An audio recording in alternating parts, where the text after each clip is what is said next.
Take a slow breath. Let the world outside fade. Imagine cold sea winds brushing over your skin, the scent of wood smoke and salt clinging to your clothes. You're stepping into a time long gone, into the weather-worn wooden walls of a Viking village. This isn't the battlefield of legend. It's not thunder and axe-wielding fury. Tonight, we'll drift into the rhythms of ordinary life, hard, slow, gritty.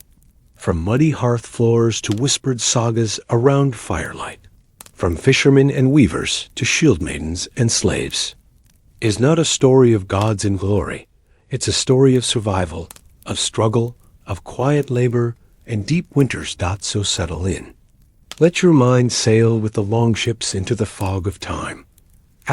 Imagine waking before the sun, not because you want to, but because you must.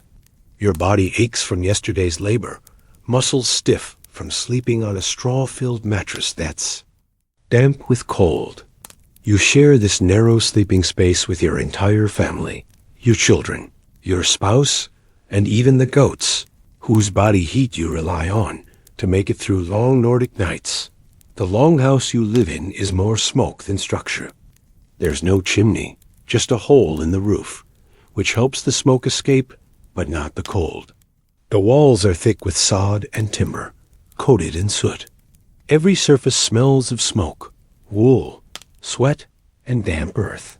You rise slowly, trying not to wake the baby or step in the chamber pot. Breakfast is meager.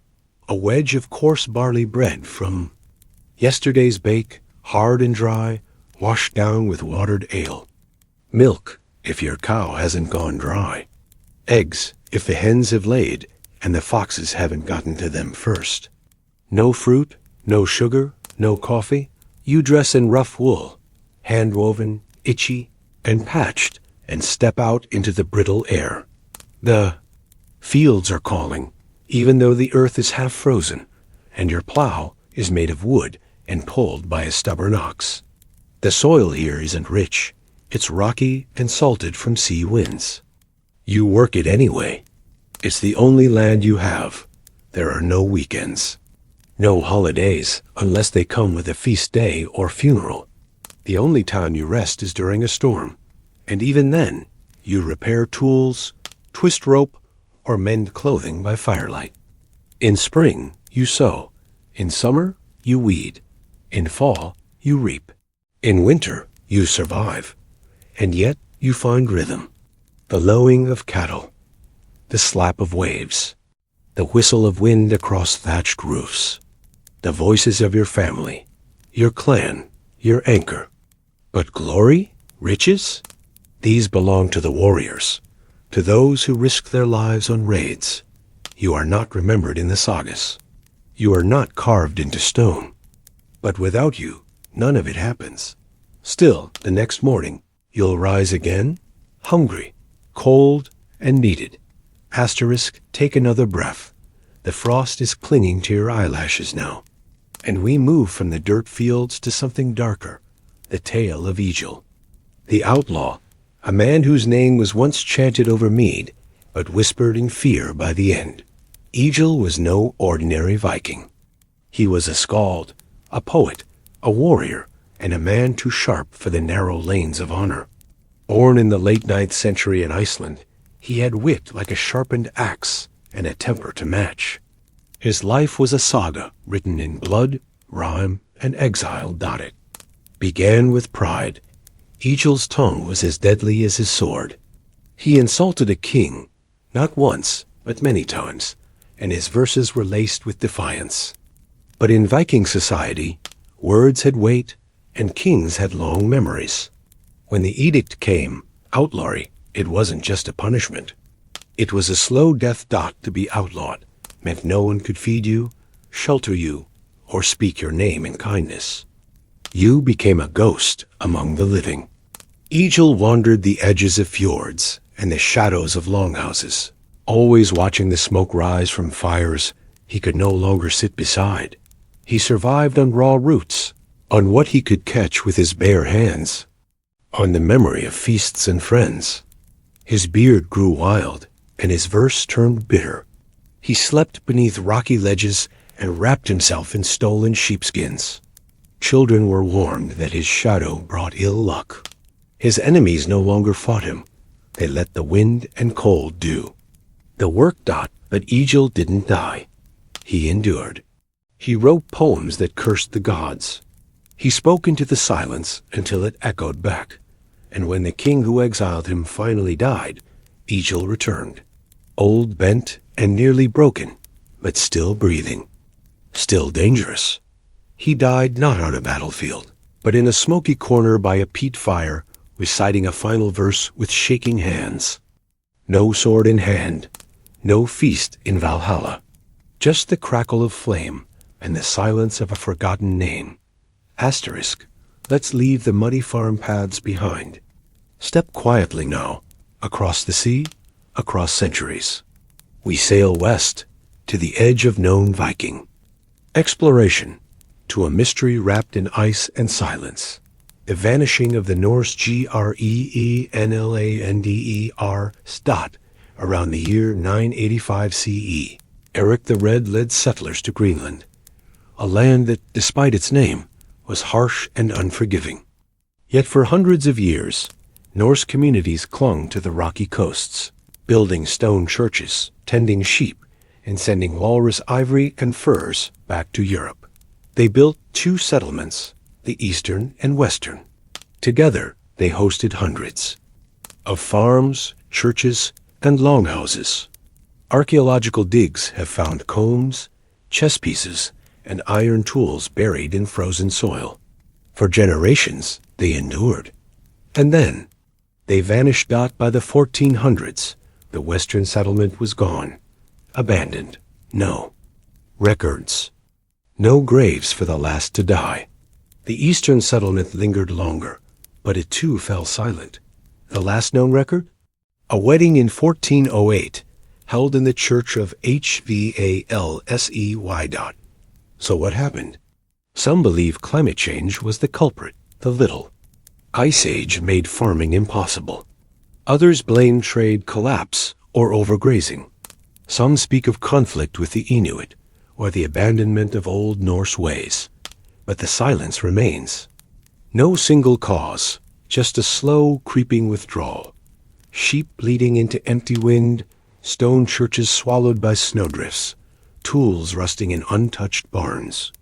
It wasn't a dramatic collapse, but a quiet unraveling. It is this hush that historians strain to hear.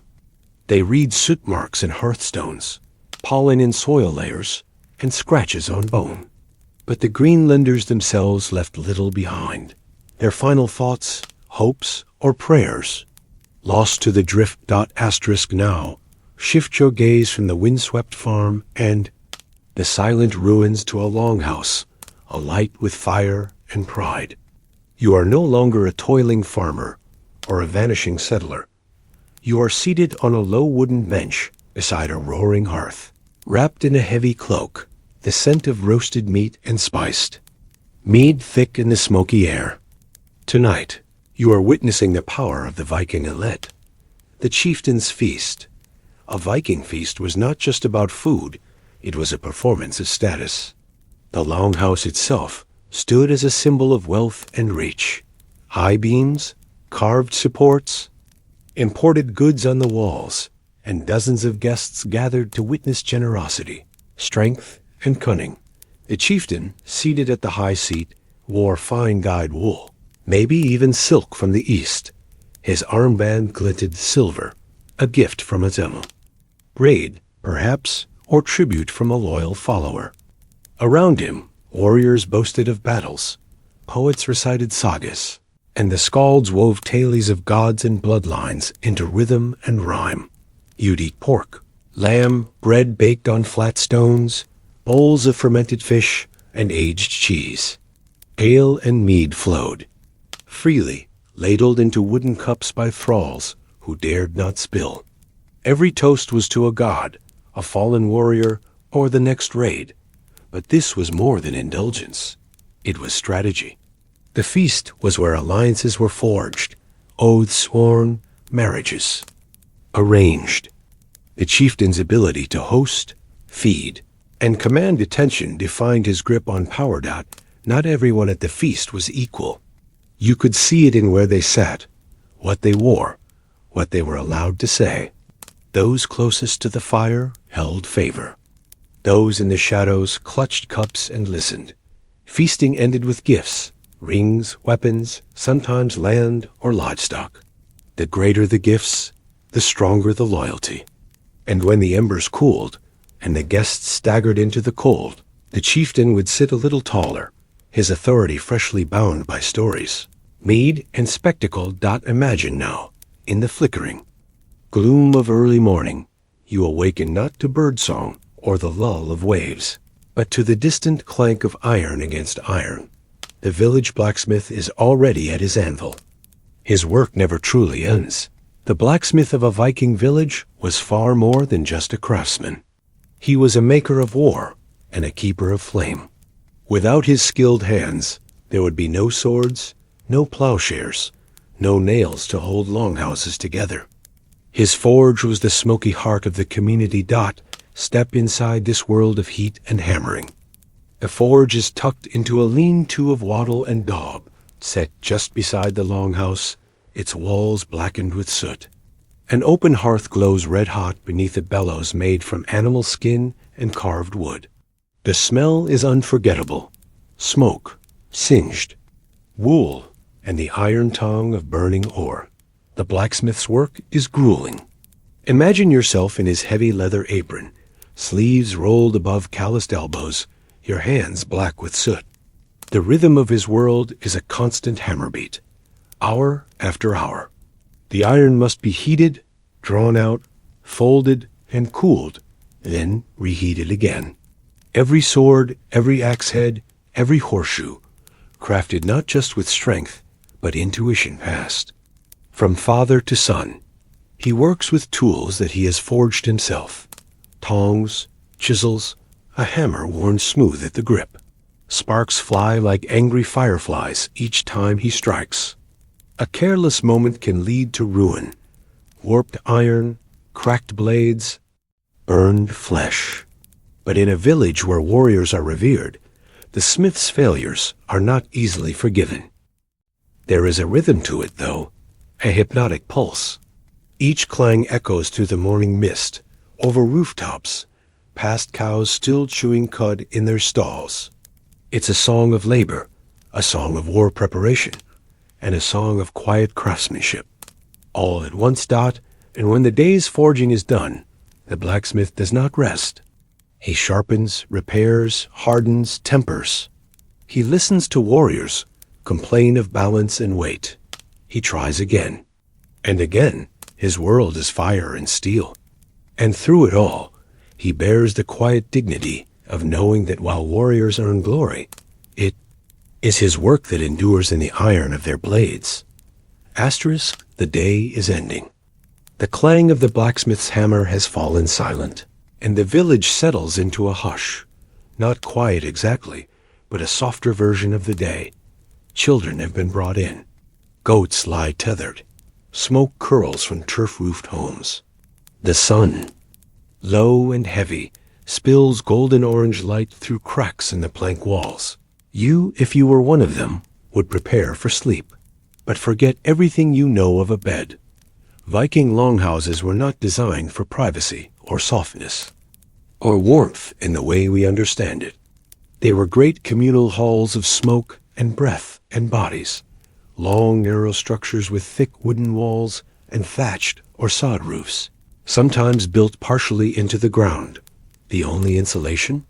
Animal hides and the presence of others. Sleeping spot is a straw-stuffed pallet or just a blanket on the packed earthen floor. No pillow, unless you count a folded cloak. The floor is often damp from the day's humidity or the previous night's frost. A single central hearth may have burned low, but its embers now do little to warm the far corners of the room. The smell is pungent, not unpleasant, but overwhelming in its layered truth. Sweat, smoke, old wool, the faint scent of salted fish. A child's cough echoes softly, followed by the creak of someone turning over on the floorboards. Outside, A dog whines. You share this space with your entire family and perhaps others. Warriors home from a raid, travelers seeking refuge, distant cousins visiting from upriver. Privacy is a foreign concept. Whispers become lullabies. Sleep, a shared condition. The darkness is deep, near total. Candles are expensive, so only the faintest light flickers from a leftover tallow dip. Shadows loom from rafter beams and loom waits. You tuck your tunic tighter around your neck and curl in, spine aching from the day's toil, and the night is long. Winter nights in the north might stretch for 16 hours. You wake, chilled and half-dreaming, to find the fire nearly out. You pull a woolen hood over your head and press against your sibling or your child for warmth. Outside, wind rattles the thatch dot, and you endure like they did. Because this was not a night for comfort.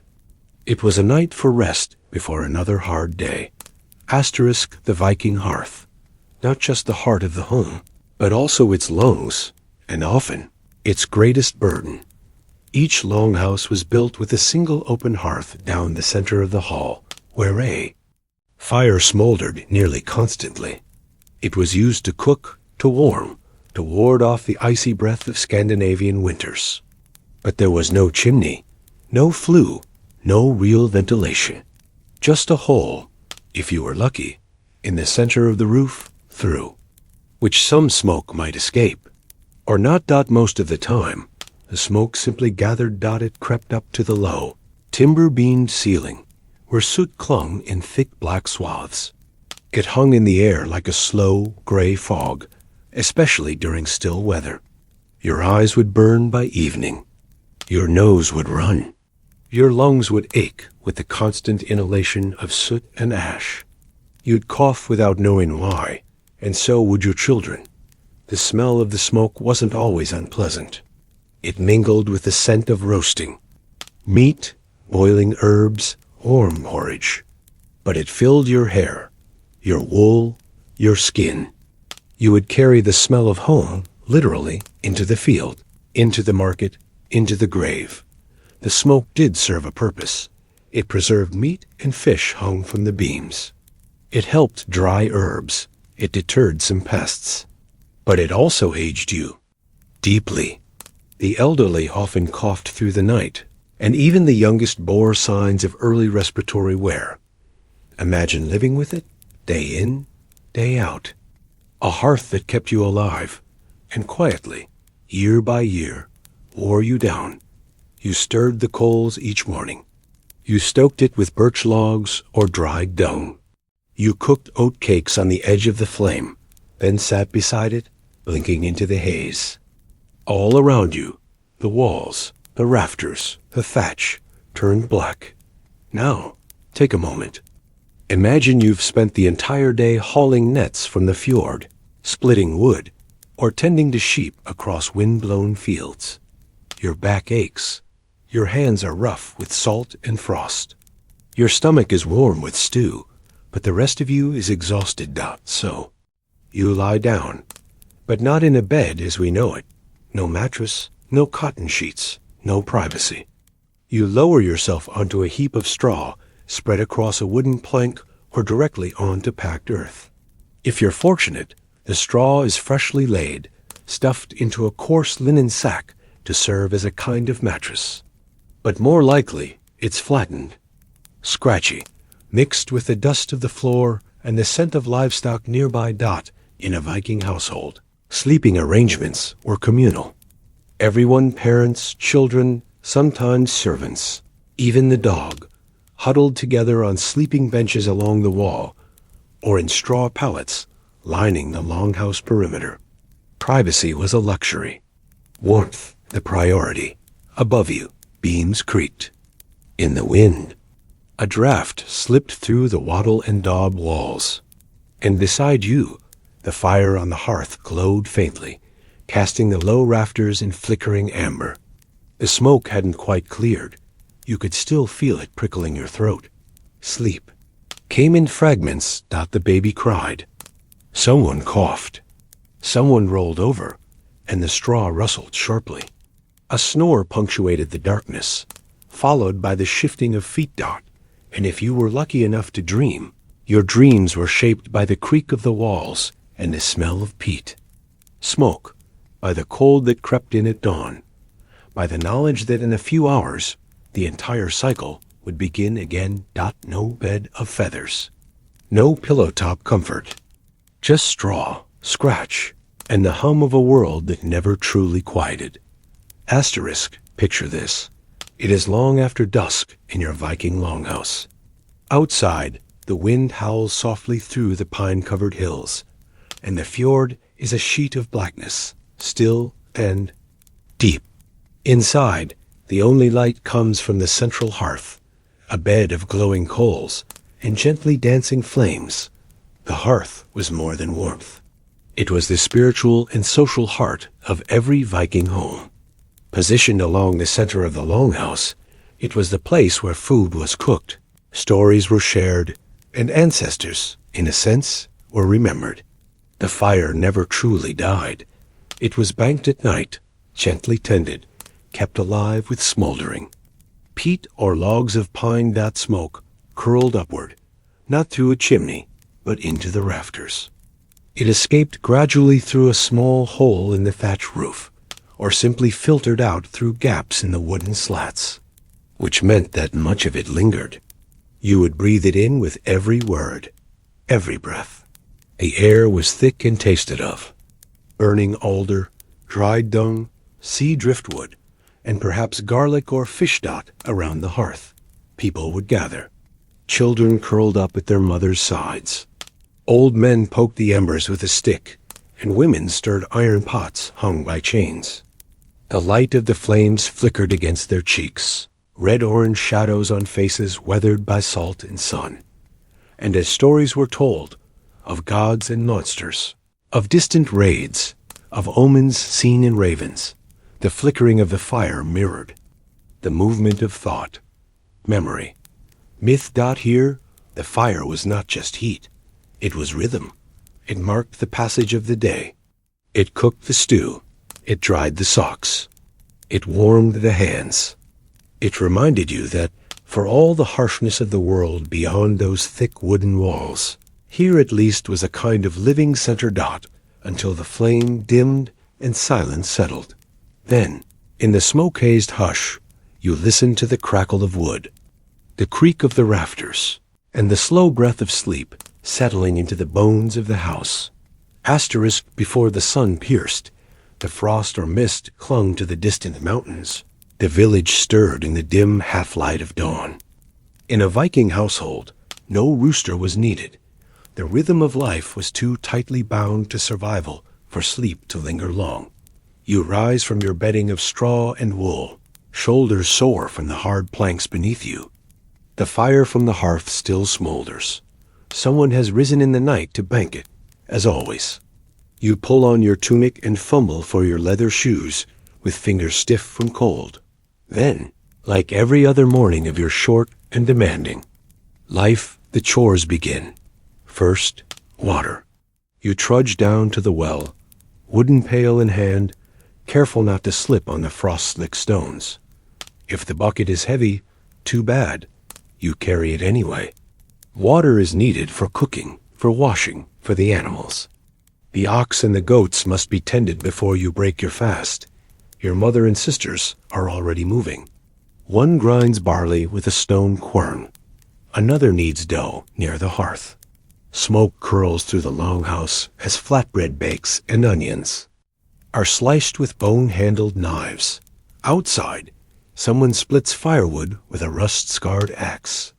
The rhythmic sound of the wedge biting into the log echoes across the village. A younger boy gathers animal dung for fuel, his hands red and raw from the cold. A girl scatters husks for the chickens. The smell of manure, smoke, and damp wool is everywhere. No one rests. There are no holidays from survival. The chores are the lifeblood of the household, constant, repetitive, essential. If the goats are not milked, you do not drink. If the bread is not baked, you do not eat. If the thatch is not Repaired, the rain will come in and soak the beds. This is not hardship. It is simply life. And if you were born here, you would know nothing else. Just the endless rhythm. Draw, carry, chop, knead, sweep, scrape, dot, and before the sun is even halfway above the horizon, your hands are blistered, your back already aching, and there are still hours of labor to come. Asterisk, as the day unfolds, hearth at the heart of your longhouse becomes the silent witness to everything. The cooking, the quarrels, the whispered prayers, and the long, quiet moments when nothing moves but smoke. Viking longhouses were not luxurious. They were not even especially comfortable. They were practical, dark, and deeply communal.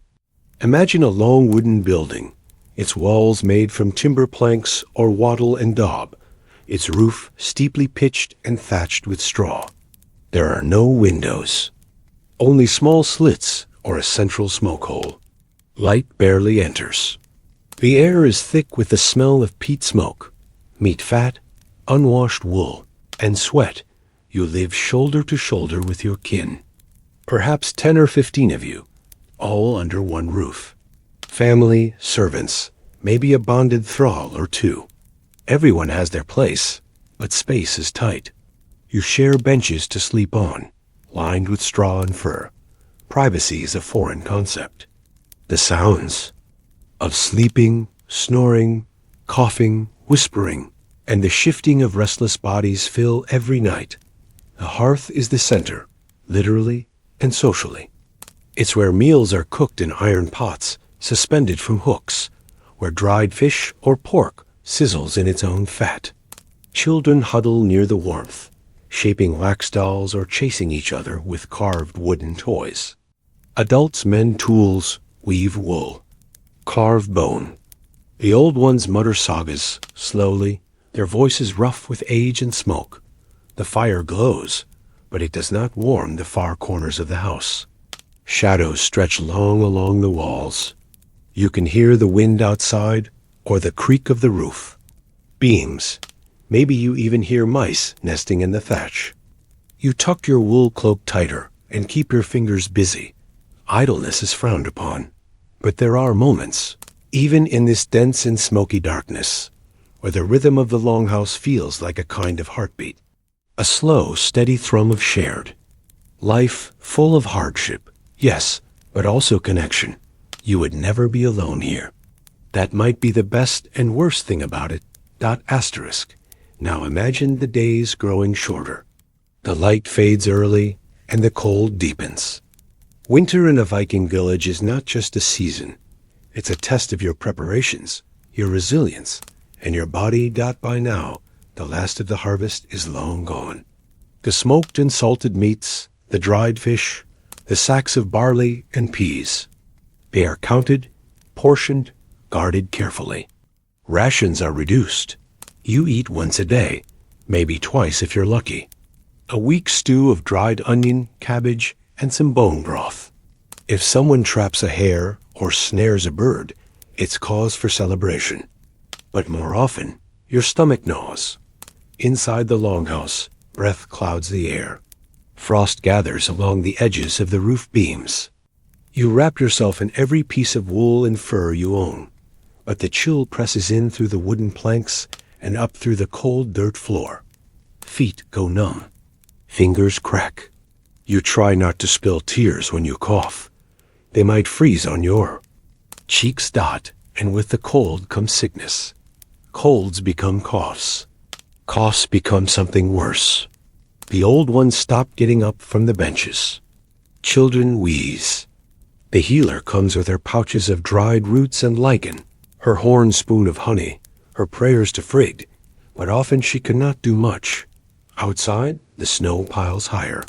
The livestock grow gaunt, their feed nearly gone. Wolves circle the edge of the forest, their eyes glittering. The nights stretch impossibly long, broken only by the sound of wind and the howl of distant hunger. There are stories whispered by the hearth, of winters so cruel that entire households were lost, of mothers who gave up their meals so their children might live. Of boys who went out hunting and never returned, their bones later found beneath the ice. This is the Viking winter. Not the roaring feasts of myth, but the silence between meals. Not glory in battle, but survival in the dark dot in your modern world. A warm bath and scented shampoo are just a faucet away. But here, in a Viking village, the very idea of clean is relative. Your body smells like smoke, sweat, wool, and whatever stew you last spilled on yourself. Baths, perhaps once a week, if you're lucky. The local stream, fed by icy meltwater, may be where you rinse off, but only in the warmer months. In winter, forget it. You scrape off grime with a bone or a sliver of horn-got soap exists, of a sort. Made from animal fat and ashes, it's harsh and gritty. Rubbed into your hair, it leaves behind a clinging scent of wood smoke and lard. Better than lice, though. Speaking of which, your scalp itches more days than not, and you've caught yourself and others picking through hair with carved combs, hoping to spot the tiny invaders.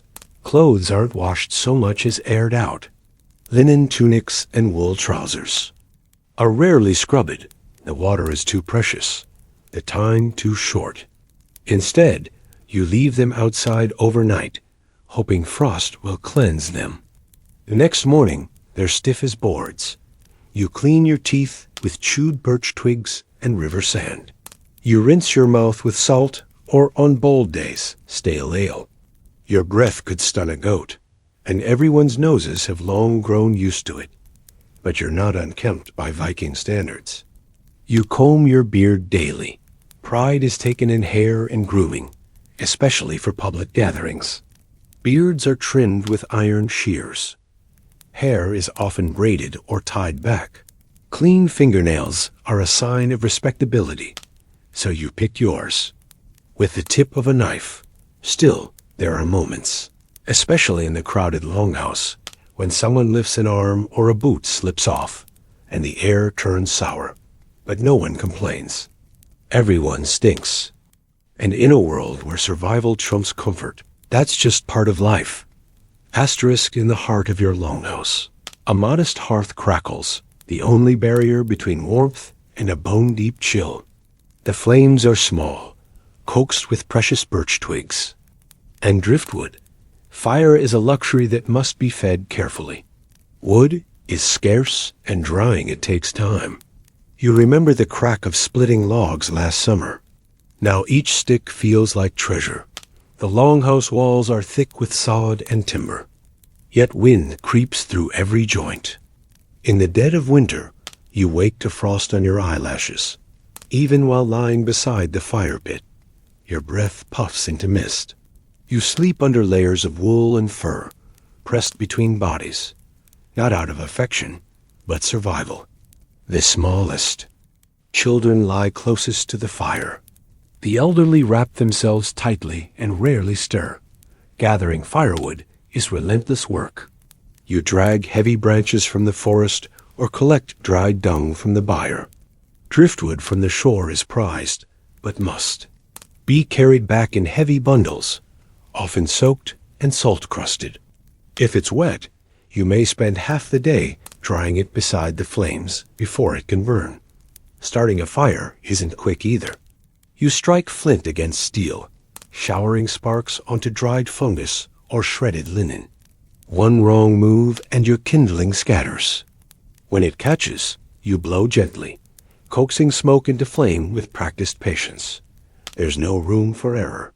Without fire, you freeze, and your stew remains cold. Smoke fills the longhouse, stinging your eyes.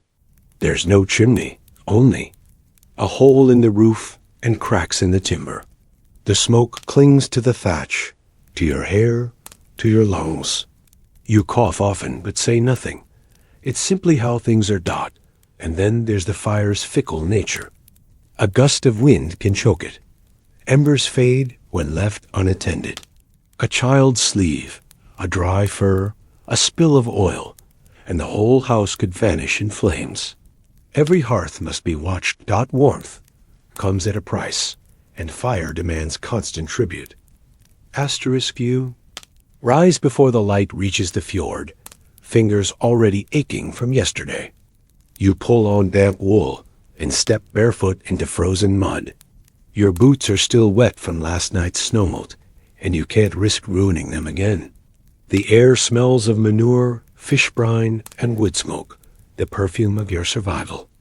Are a farmer, though no one calls it that. You simply grow what you can. Turnips, barley, beans if the weather allows. Your ox is stubborn, your plow wooden and worn, and the soil is stingy, full of rocks, clay, and the ghosts of bad harvests. You scrape the fields with a crude iron share, guiding it with your full body weight. Every rut is a fight, every furrow a gamble.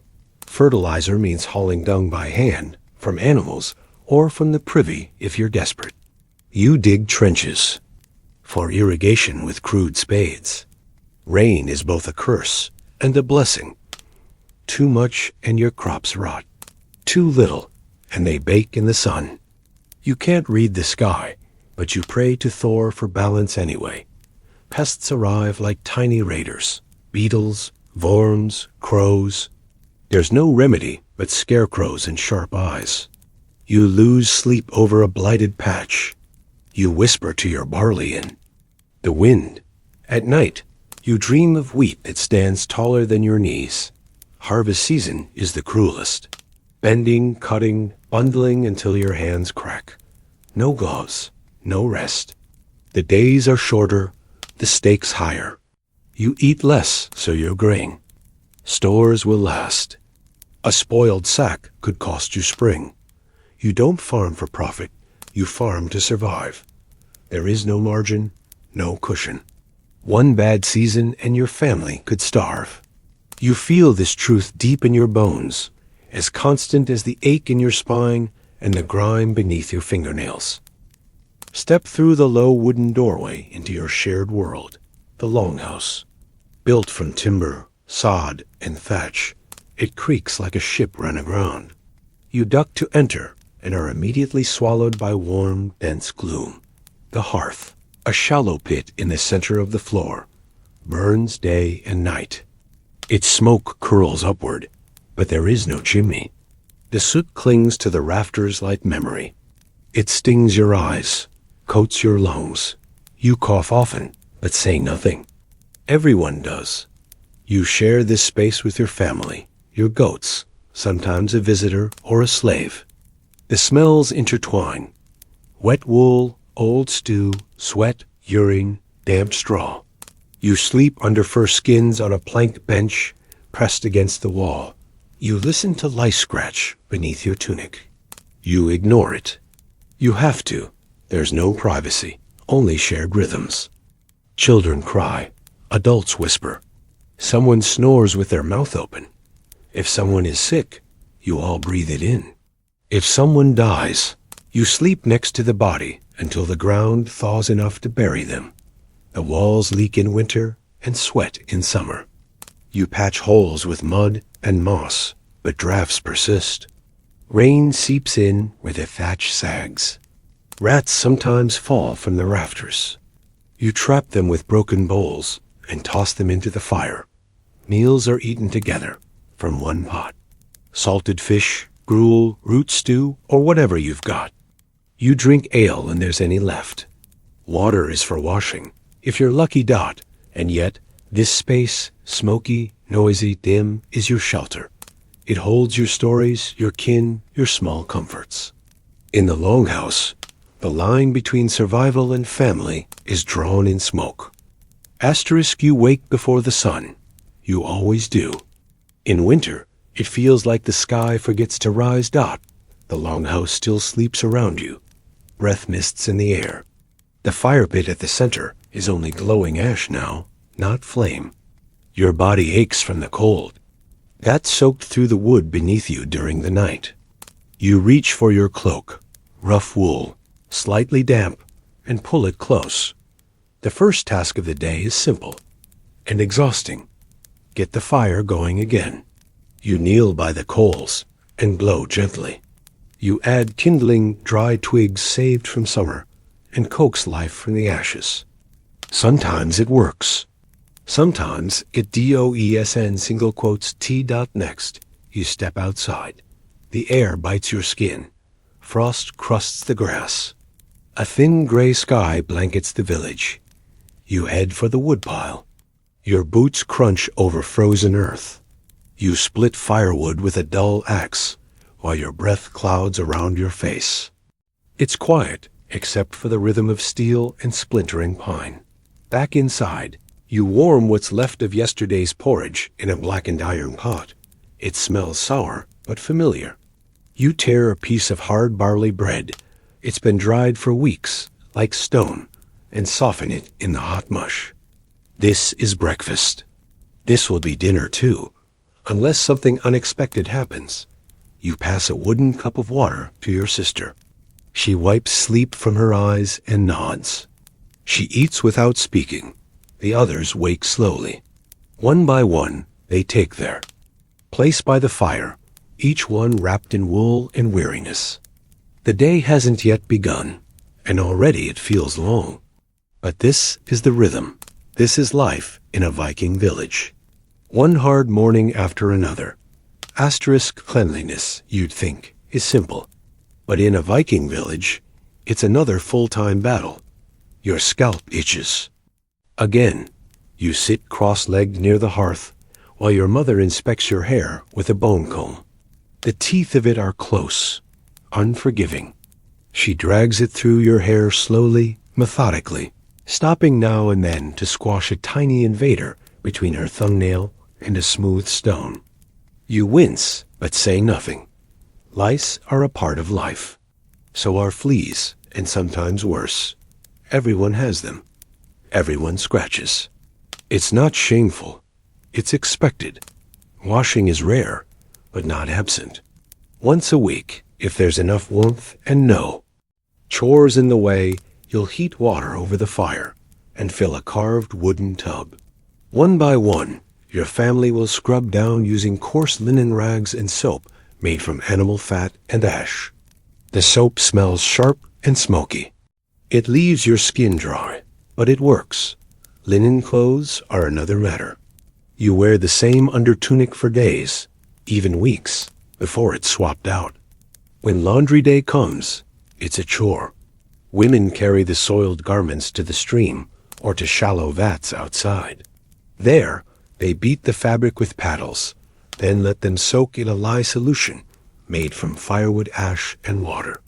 The smell is acrid. The lye burns if it's too strong. You hang the tunics to dry on wooden poles. They'll be stiff and scratchy, but clean enough. You never expect your clothing to feel soft. Nothing here does. Footwear? Leather. Thick, crude shoes stitched with sinew. They're waterproofed with tallow, but still leak when the frost thaws. Your feet are calloused and cracked. You treat them with goose fat if you're lucky. You've heard that in some Saxon towns, bathhouses exist. Heated stones, scented oils, perfumed waters. But that's not your world. Here, water is too precious and time too short dot in your village. Clean is not about comfort. It's about control over disease, over smell, over the creeping things that never stop biting. Asterisk, the clang never stops. You wake to it, sleep through it, eat with it in the background. That rhythmic beat, steel against steel, like thunder caught in a box. It is the sound of life in your Viking village, and at the center of it stands the smith. His workshop is more of a lean-to than a house. Charred beams hold up a sagging roof. A forge squats like a beast in one corner, glowing with coals so hot they shimmer blue-white. You feel the heat from paces away. In the middle of winter, it's a blessing. In summer, a curse. You apprentice. Here now, a job your father secured with gifts of mead and 2 rabbit pelts. It is hard, thankless work. You stoke the bellows until your arms ache, feeding air into the fire, keeping the charcoal roaring. The forge breathes like a dragon, angry and always hungry. Your tunic is scorched. Your hands are blackened and blistered. calloused in places you didn't know skin could harden. You learned to watch the color of the metal. Cherry red for bending, orange yellow for shaping, white hot only for moments, or it becomes brittle. Your master makes everything: axe heads, nails, hinges, tools, rivets, brooches, even swords if a jarl sends word and silver. He's respected, feared even. In some ways, he's more than a smith. He's a magician of iron, a shaper of God's bones. The soot clings to your nose, your hair, your clothes. Even after you scrub with ashes at the river, the smell follows you home. It's in your skin now. You've burned your arm twice. Once bad enough to raise a welt that still blisters in the rain. Your master just nodded. Now you've been christened, he said, and handed you a hammer. There is no rest. If the bellows go cold, the work falls behind. If the metal cools too fast, the piece is ruined. There is no forgiveness in fire, only repetition, noise, and sweat. But in a village without nails, nothing stands. Without blades, no field is plowed, no raid is waged, so you hammer. And hammer. And hammer. Asterisk, you might think that bathing in a Viking village was rare, but you'd be surprised. Vikings were, in fact, cleaner than many people in medieval Europe. They took pride in their grooming, with combs carved from bone and tweezers carried in pouches. Saturday was traditionally bath day, laugardugger, literally washing day. But bathing didn't mean comfort. It meant work, heat, pain. The bathhouse stands away from the homes, near the river, squat and low with turf piled over the roof. It smells of wet moss, old wood, and smoke. The fire's been burning since sunrise to heat stones, which are shoved into a pit at the center. Water is poured over them, the hiss and steam thickening the air like mist on a fjord. You strip in the chill, step barefoot onto muddy straw, and duck inside. The air inside grabs your throat, not hot like a warm bath, but sharp and choking.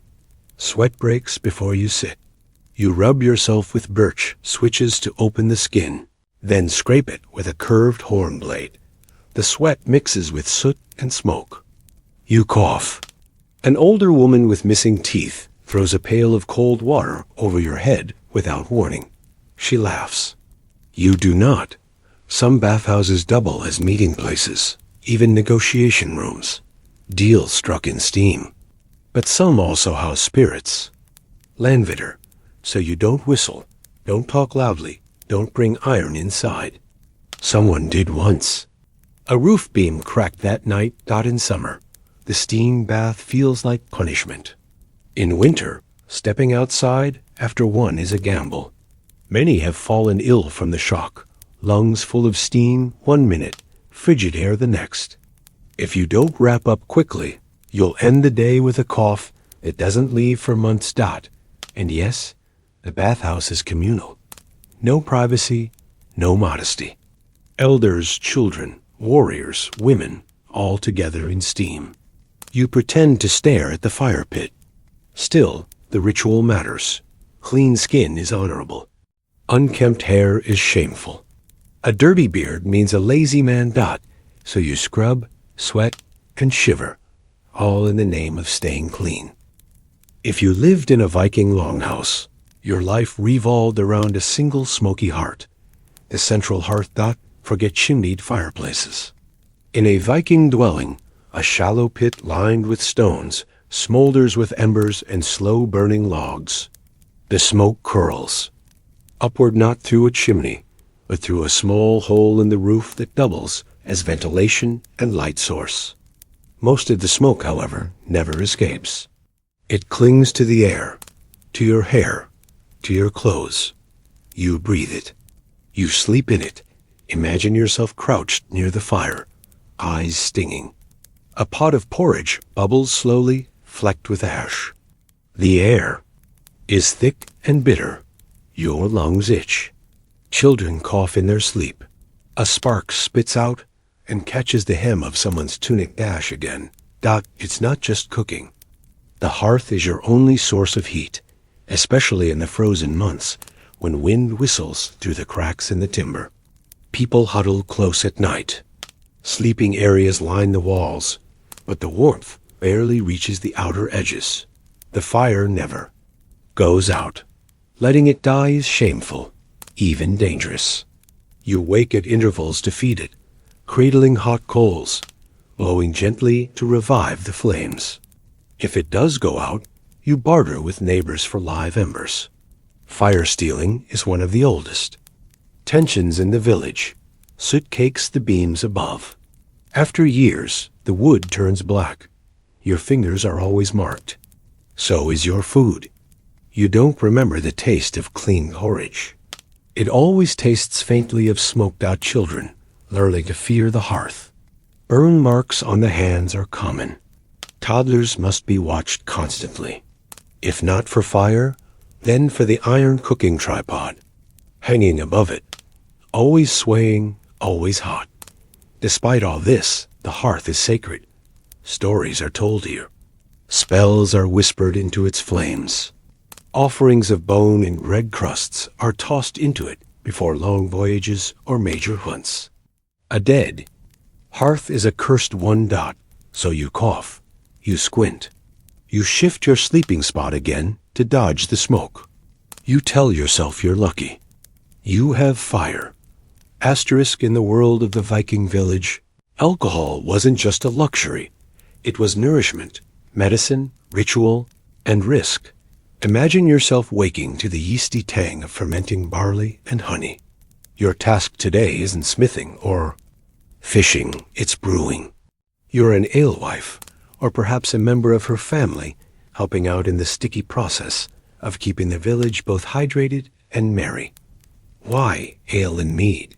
Water isn't always safe, especially near settlements where animals roam and waste seeps into streams. Fermented drinks are safer, and mildly alcoholic ones like ale are consumed all day, even by children. But brewing isn't simple. First, you roast grains over open flame, trying not to scorch them.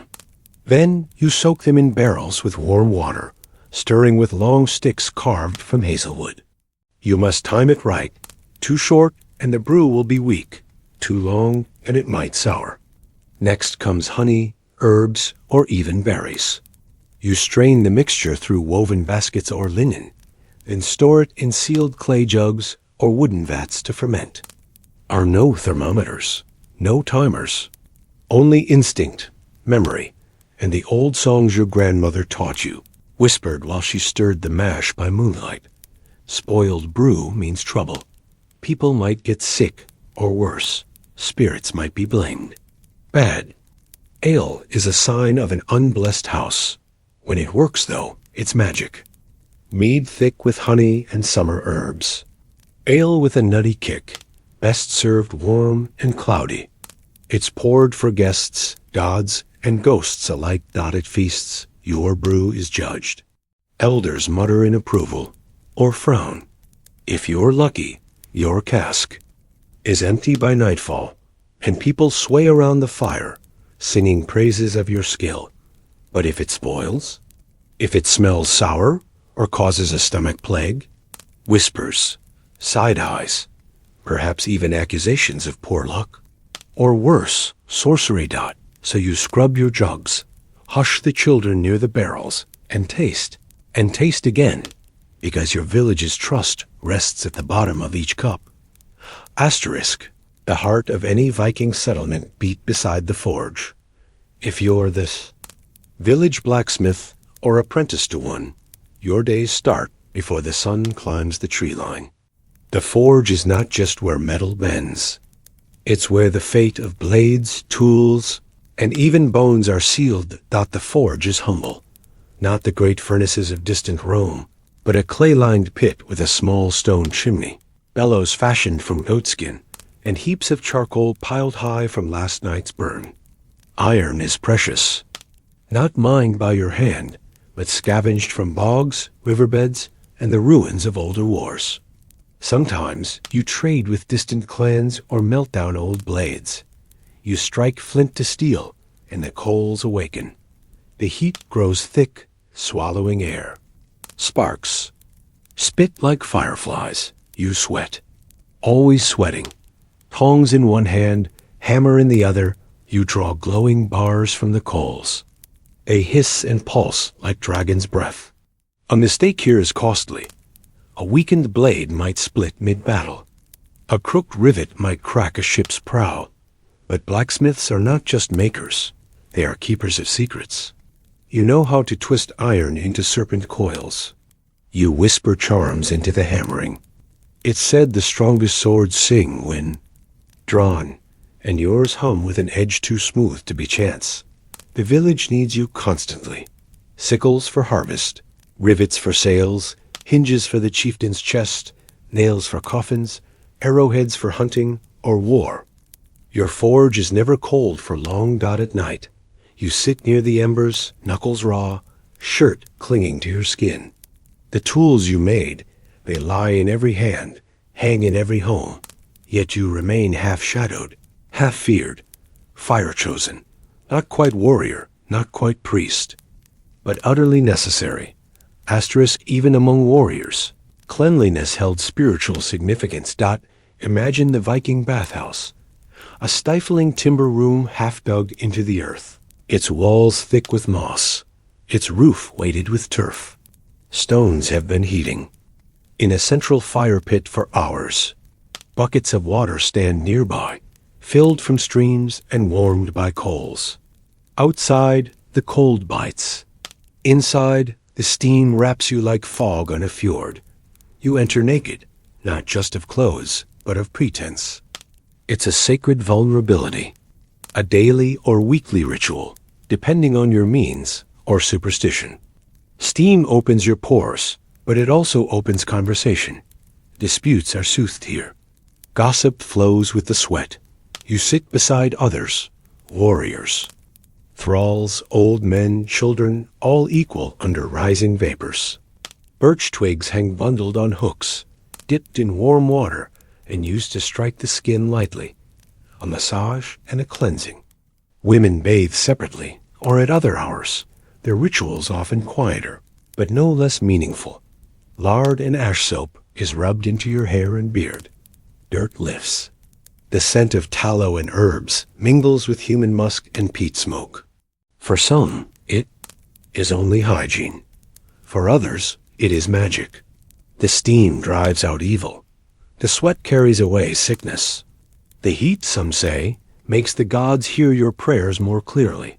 Outside, snow might be falling. Wolves might howl. But here, in the smoke-drenched dark, you are remade. Even a hardened warrior needs softness to survive. Here, in sweat and shadow, a kind of calm returns. Tomorrow, you may return to sea or to slaughter. But tonight, you are clean. Asterisk in every Viking settlement, one hut breathed fire even in rain and snow, the smithy. It was not merely a place of metalwork. It was where power took shape, stroke by stroke. Imagine yourself inside one now, stooped under a low-beamed roof blackened with soot. The air is thick, sulfur, sweat, and the sweet tongue of burning charcoal. The forge glows red at the heart of the room, like a dragon's mouth. A bellows creaks as it pumps, feeding the flames. You can feel the heat against your cheeks, even. From a distance, the blacksmith, bare-chested and leather-aproned, hammers a glowing blade atop an anvil. Sparks fly like angry bees. He is not a mere laborer. He is respected, even feared. After all, he shapes the sword that will defend the village, or conquer another.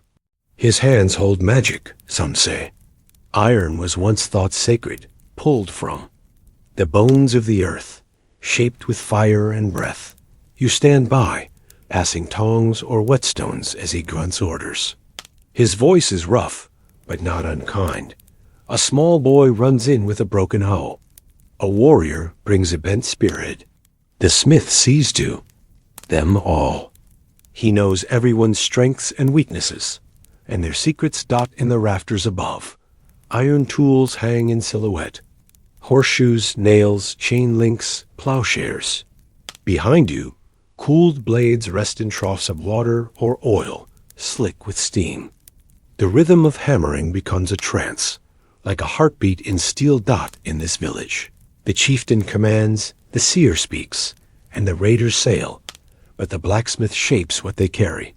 Without him, no farm is plowed, no warrior armed. His is a quiet, eternal power. And here, with sore arms and stinging eyes, you serve at the side of the man who shapes gods into weapons. Asterisk. In a Viking village, survival wasn't measured only by strength in battle. It was counted in smoked fish, salted meat, and how well your stores could endure a 9-month winter. Welcome to the smokehouse, a low, windowless hut where time, fire, and patience preserved life itself. You are inside, shoulders hunched beneath the weight of salted elk quarters, strings of herring, and slivers of reindeer fat dangling from wooden rods above. The walls are stained dark from decades of smoke. It's hard to see more than a few paces in the dim haze. Your clothes and hair carry the unmistakable scent, sharp, oily, and eternal. A scent you will never wash away. You add peat to the low fire pit in the center. It smolders quietly, releasing dense curls of smoke that wrap around the meat like a shroud. You tend it carefully. Too much fire, and the meat cooks. Too little, and mold creeps in. There is no room for mistakes. Not when the fjords will ice over, and no fresh catch will come until spring. A girl arrives with a woven basket of cod, her fingers raw from cleaning. You nod. Another pair of hands. Another story.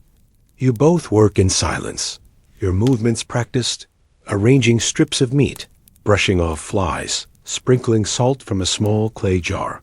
Occasionally, a door creaks open. Someone comes to inspect or steal, but you are known here, the keeper of the smoke. Without you, bellies go empty. Warriors grow weak. The old and the young fall ill. Outside, the snow may pile high. Inside, the air is warm, heavy, and humming with quiet purpose. In this world of ash and patience, you are the guardian of next season's survival dot in the heart of the Viking village. Where huts crowd beneath the loom of frostbitten mountains, one hall rises higher than all others. It is long, timber-bird, and carved with dragon heads at the gables. This is the chieftain's longhouse, and tonight it glows with firelight and the heady scent of roasted meat. You step inside. The air is thick with the sounds of laughter, clanking horns, and low conversations that carry the weight of politics. Smoke curls toward the rafters, where shields hang in pride. The long table stretches into shadows, crowded with men in wolf pelts and women with silver brooches. But make no mistake, this is no leisurely dinner. The feast is politics, posturing, power. The seating arrangement alone tells you who lives and who dies in the next raid. You are seated near the lower end, not too close to the dogs, but far from the head of the table. You're young, a farmer's son who earned a spot here after hauling timber for the chieftain's ship. You chew carefully, aware of the eyes watching, warriors judging if you belong, old women deciding whether your mother raised you to serve or to lead dot. At the head of the table sits the chieftain, thick-bearded and broad. His voice fills the hall like thunder. Every time he slams his drinking horn down, a silence ripples outward. You count. 3 silences. 3 unspoken commands dot the food: roasted goat, barley flatbreads, and bowls of fermented herring is eaten with bare fingers and wiped on tunics. The drink is thick, honey-sweet mead poured from clay jugs. Drunken songs rise. A skald recites a poem about a dead warrior whose bones lie in the sea. You realize it's your uncle. This is not a mere celebration. It is theater. The feast reminds everyone who holds the mead horn and who does not. A toast is raised. You mimic it. Your hand shakes slightly, but you raise it just the same. Tonight, survival is not in the field or at sea. It is here, at the table, in the silence between verses, in the eyes that study you when you reach for a second helping. Asterisk away. From the clang of axes and feasting horns, in a smaller turf-roofed hut at the edge of the Viking village, a different sort of survival unfolds. Here, where the wind whispers through birch trees and the air smells of crushed herbs and boiled linen, lives the healer, an elderly woman known only as Brynhildr. You are sent to her hut with a deep gash across your thigh, earned from slipping. While sharpening a hoe, the village has no doctor. There is no salve from across the sea. Instead, there is Brynhildr with her reindeer hide cloak, twisted hands, and eyes that have seen too many winters. She speaks little. A nod, a motion to lie on the straw-stuffed mat. Her hut is dimly lit by a single oil lamp made from carved bone. Bundles of dried yarrow, mugwort, and meadowsweet hang from the beams. Bones, needles, strips of sinew, her instruments lie neatly. In a hollowed wooden tray, she pours water over your wound, muttering something in Old Norse under her breath. It isn't a spell. It's a prayer, half to the gods, half to her own memory. She sews the skin closed with deer gut thread each.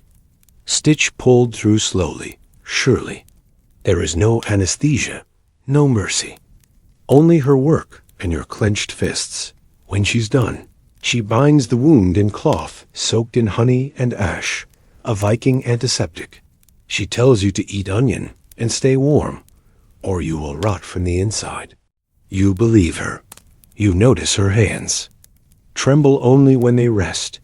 Before you leave, she places a charm in your hand, a carved amulet shaped like a wolf's fang. Luck, she says, or fear, same thing. You limp home, the sting in your leg dulled by the weight of what you just witnessed.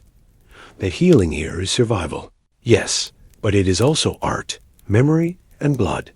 Asterisk, if you were born in a Viking village, you would not remember your cradle.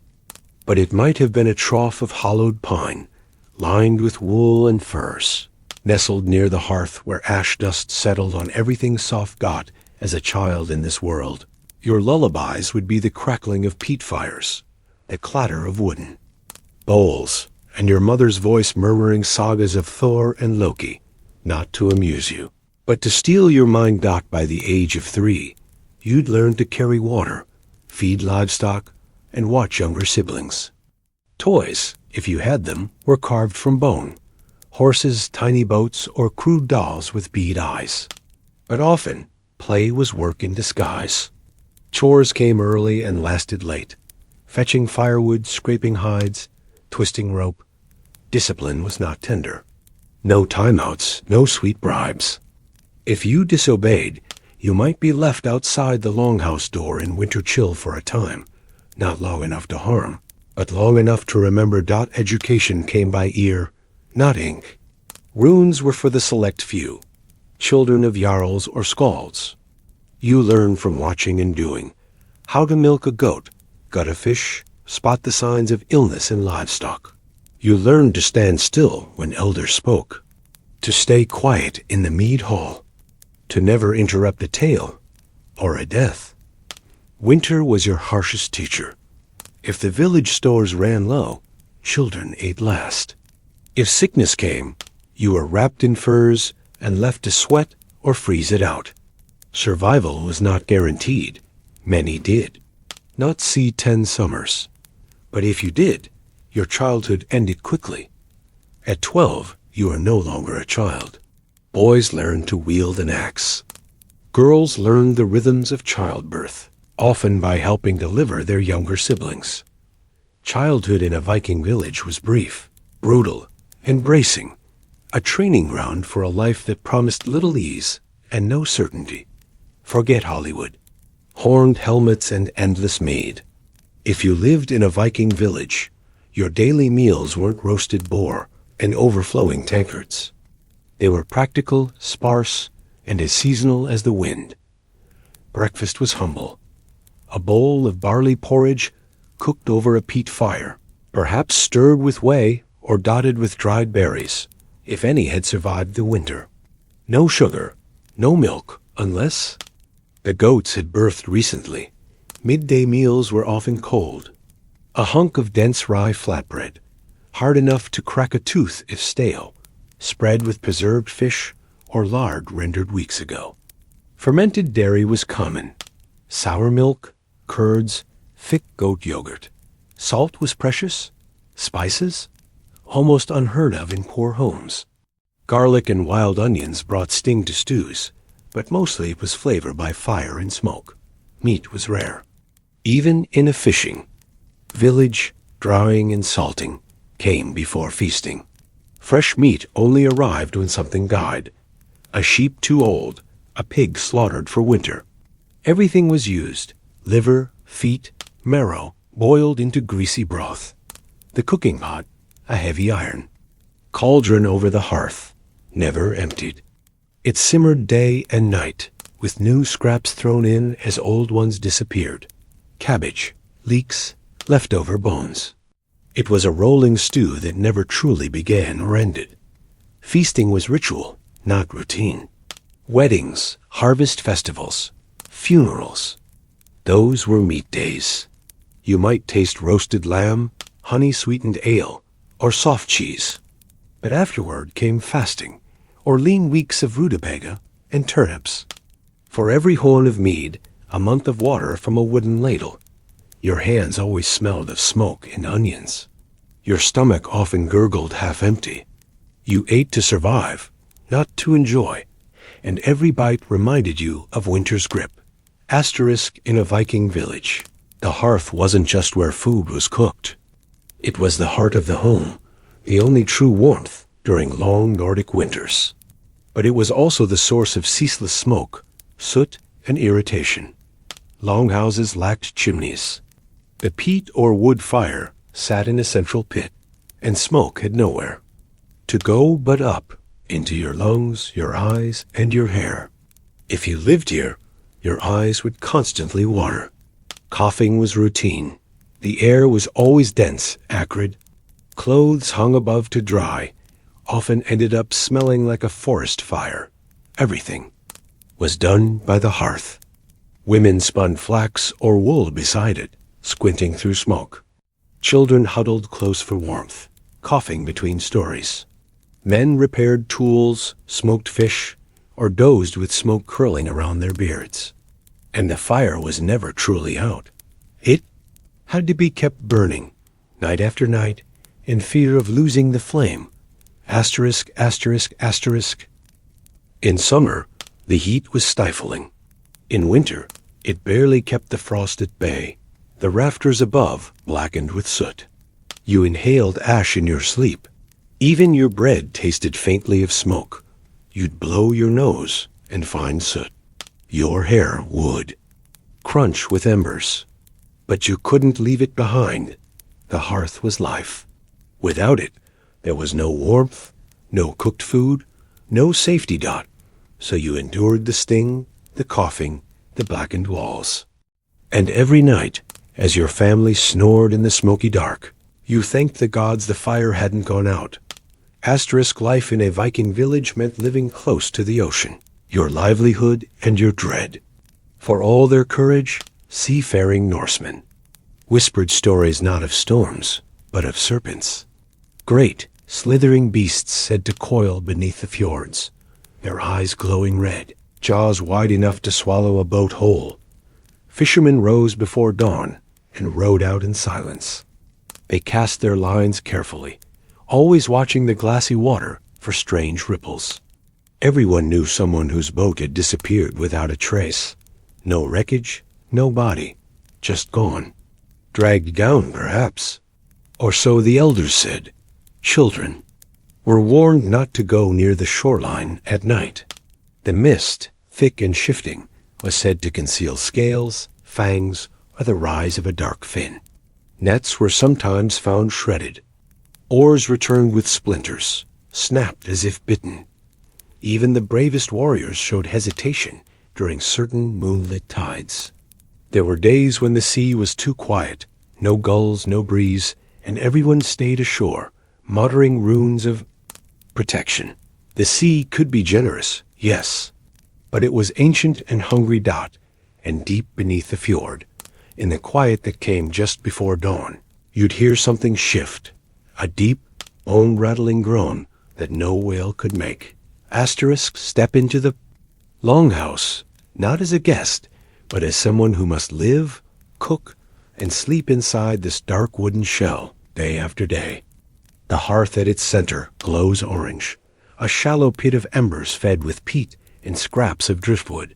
It's the soul of the household. Warmth, food, light, but also smoke.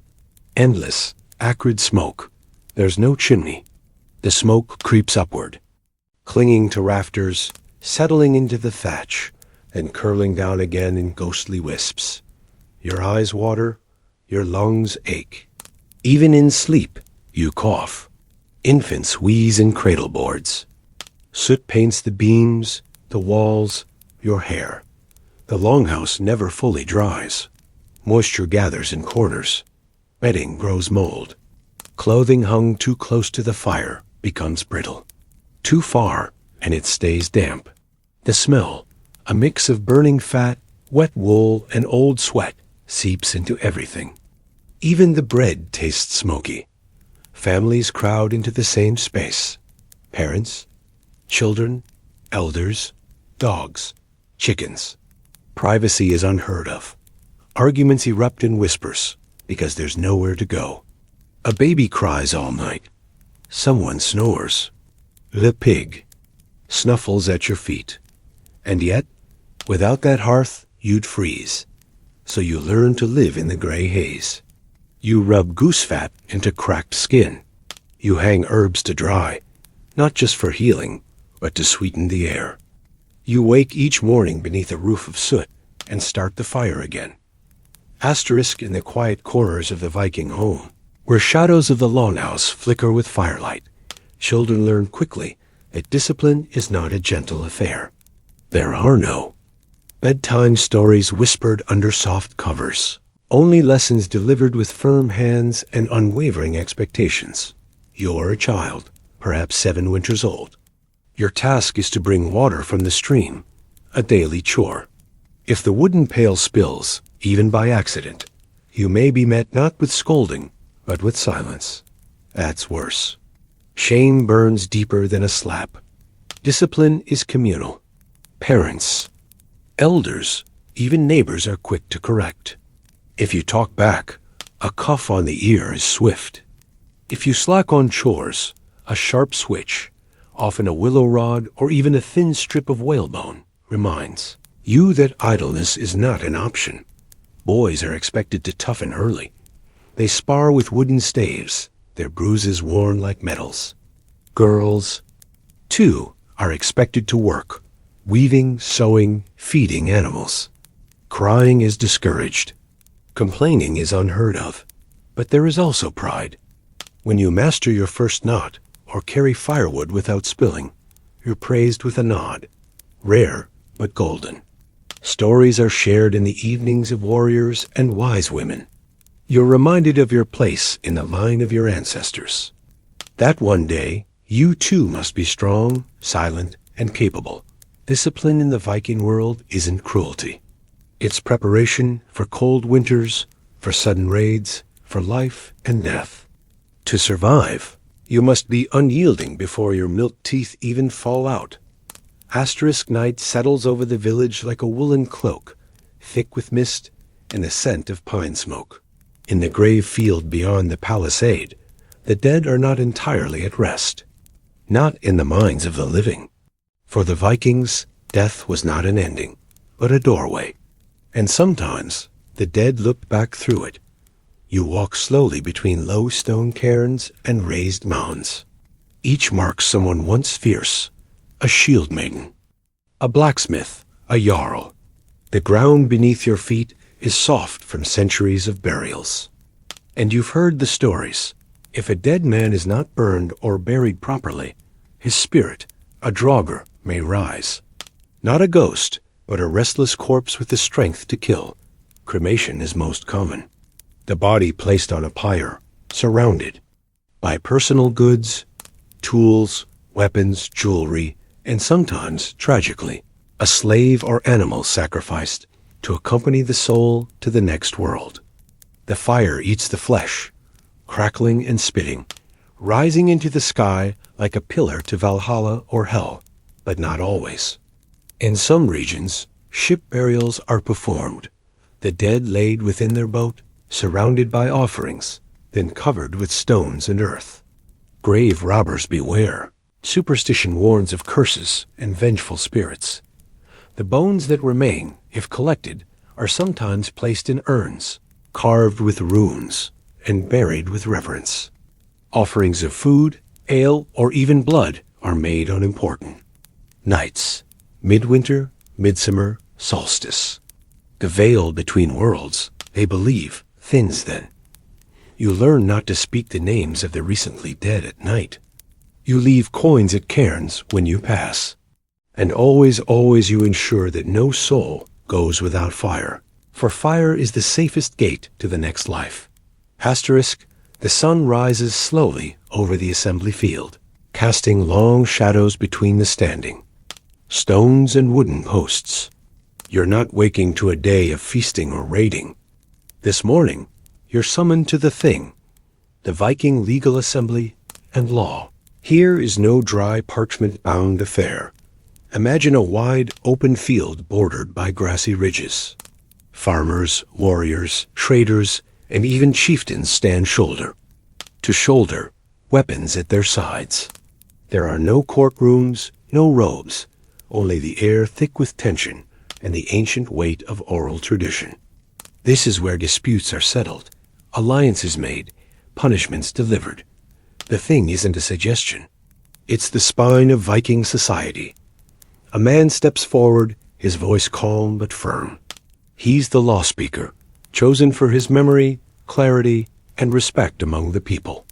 From heart and tongue, he recites law after law. Inheritance rights, marriage customs, how many sheep one must pay if a neighbor's fence falls. Every rule spoken aloud, remembered by the community, a living contract to the free. But law is not always peace. Blood feuds boil under the surface. A man accuses another of theft, or worse, of killing his brother. A duel may be permitted, or fines set in silver and cattle. If the crime is grave enough, exile, outlawry, may be declared. To be outlawed is to be beyond the protection of society. Anyone may kill you, and no one may help. Oaths are taken on sacred rings, touched to Thor's hammer, or sworn beneath the sky gods. Break an oath, and your name may be cursed for generations. Yet the thing is also a place of unity. Treaties are sealed here, land boundaries agreed, even marriage arrangements whispered and witnessed. You stand quietly, clutching your woolen cloak tighter around your shoulders. If you speak, the assembly listens. If you lie, the gods may punish. If you win justice, it is not swift, but it is remembered. Asterisk, asterisk, asterisk, asterisk. Step carefully now. The thing is behind you, but another ceremony looms, one darker, more intimate, wrapped in smoke and mystery. Tonight, you follow a quiet procession beyond the edge of the village, to where death is not just mourned. It is interpreted. In Viking life, death was never the end, it was a threshold. And the veil between this world and the next was thought to thin in moments of passing. As you approach the low mound where the rites are held, you see a seated figure cloaked in raven feathers and fur. The Volva, a seeress, part priestess, part oracle. Her face is painted with ash. Her eyes glint with something that is not fear. A funeral pyre has been prepared. Logs stacked, a carved boat waiting to burn. The dead man, perhaps a warrior, perhaps a farmer, is wrapped in linen and wool. A sword laid beside him, coins on his eyes, a comb, a game board, and dried herbs at his feet.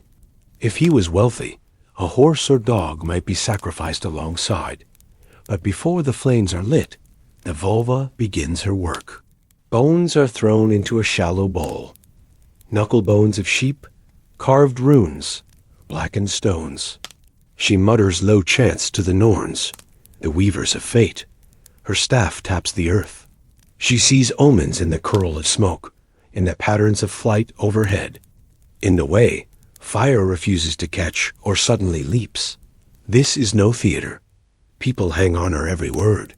She might foretell good harvests, warn of betrayal, or whisper that war is coming. In a world with no written future, these signs are all they have. Finally, the fire is lit. Flames consume wood, linen, flesh, and memory. The air grows thick with smoke and pine resin. No one speaks. You stand beside the mourners, warm firelight flickering on their tearless faces. Mourning is not always loud dot as the pyre collapses inward and embers rise like spirits.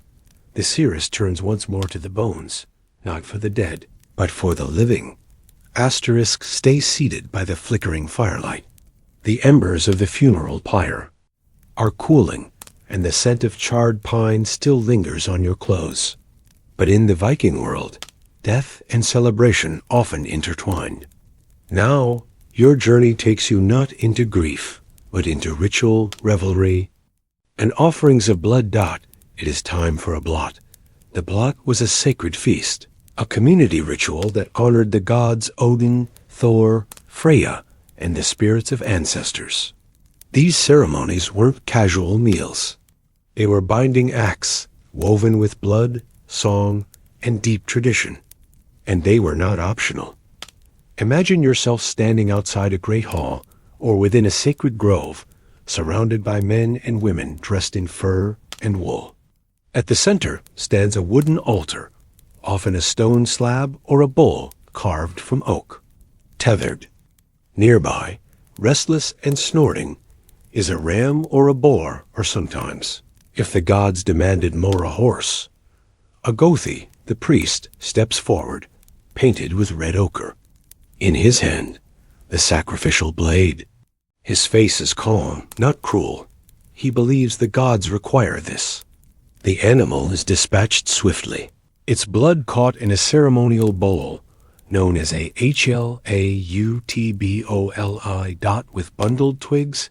The blood is sprinkled on the altar, on the statues of the gods, on the walls of the temple or hall. It's a blessing, a pact. The smell of blood mixes with that of roasting meat, baked bread, mead, and pine dot. Now the feast begins. Joints of meat are passed on wooden platters. Horns of ale and mead are raised high. Toasts are shouted to Odin, to ancestors, to fallen warriors. Each horn is drained, refilled, and passed. This isn't mere indulgence, it's communion with the divine. Even the youngest child drinks the smallest sip. Eyes wide in the FIRELIGHT dot songs rise, sometimes slow and mournful, sometimes wild and clanging with rhythm. Men thump tankards on tables. Old women chant tales of ancient raids.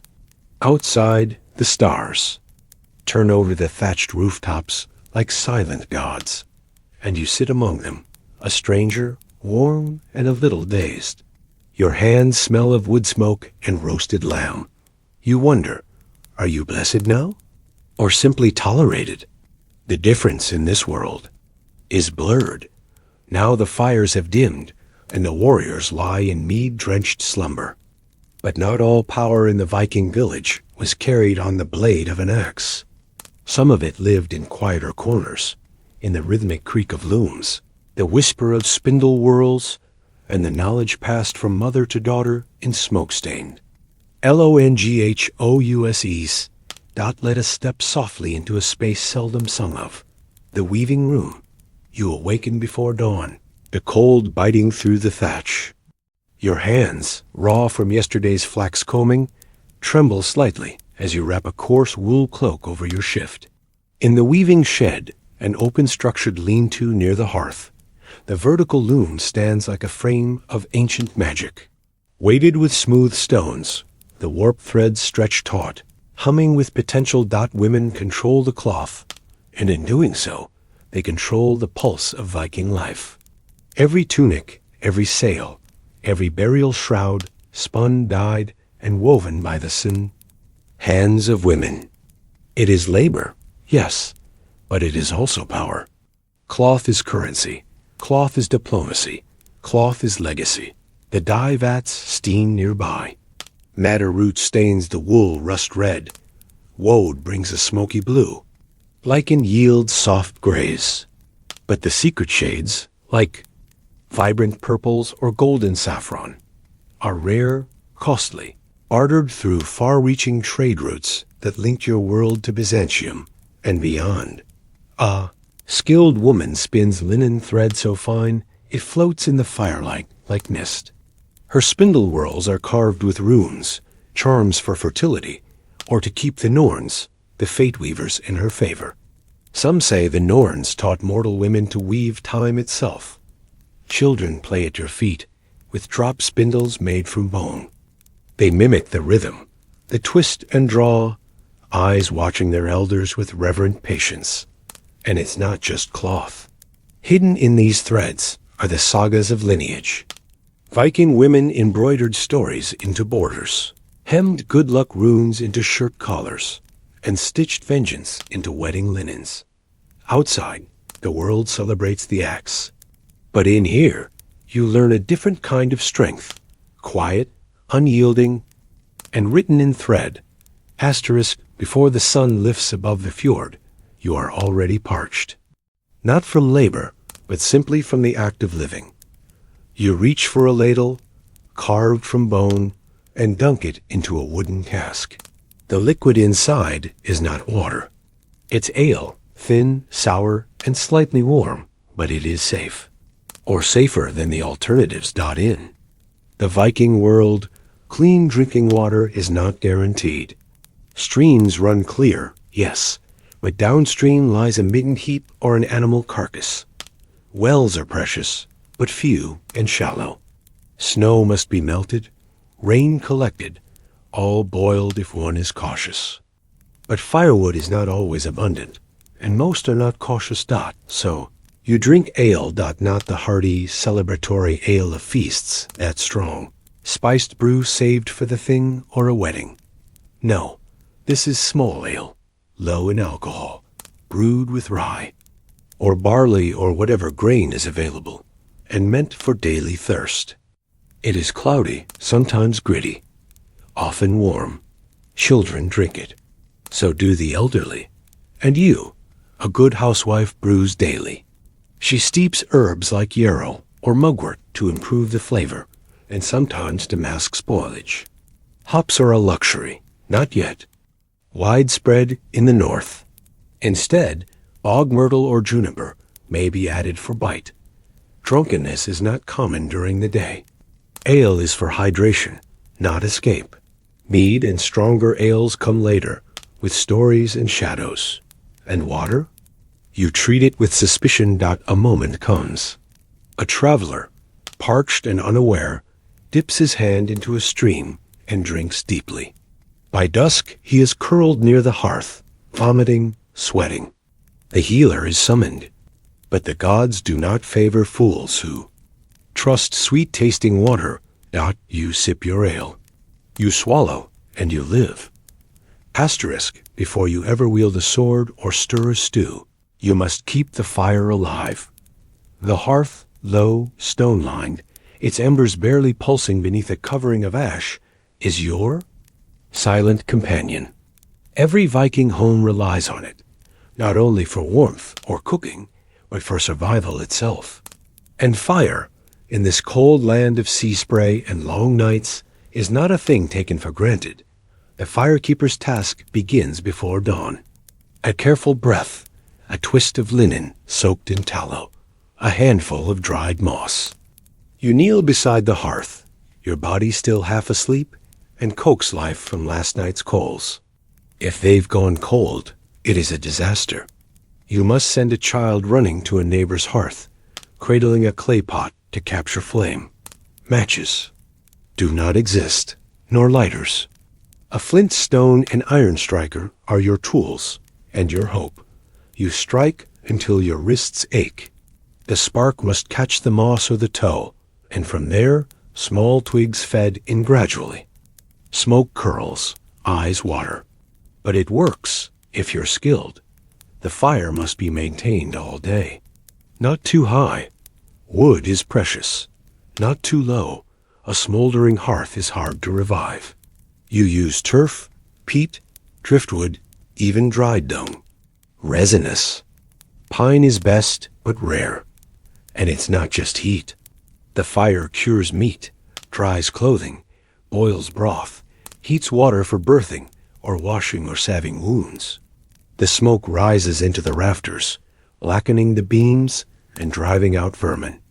It carries prayers too, wisps of sage and mugwort, burned to speak to the unseen. You must never leave it unattended.